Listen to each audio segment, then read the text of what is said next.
My name is Hatton Smith, and I am the CEO Emeritus of Royal Cup Coffee. I was very involved with the Rotary Club, where I was the president, and I was involved in our centennial, where we built the Rotary Trail, which you're probably familiar with. That Rotary Trail, it was just an old land spit, gross-looking land spit, and now it's a beautiful trail. And that's what Birmingham has to become.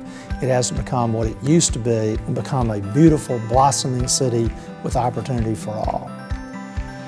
Football is intertwined with the South, and so it's a very important element of cultural life in the South. So for UAB to have a football team and for Birmingham to have a great stadium, I'm talking about a new stadium, everybody benefits. And so a group of us got together and we decided we wanted to change the direction for UAB and for the football team.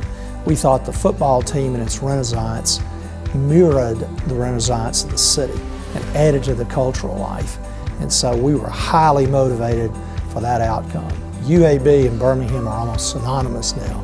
UAB is our largest employer. The football team brings a great deal of excitement and adds to the university life, but more than that, adds to the cultural life of the city. Well, I think Birmingham is a very generous community, and it gives me hope for the future, because where your heart is, that's where you'll invest. And without a doubt, we are one of the most generous communities in the entire country. So since our heart is in our city, I think we have a bright future.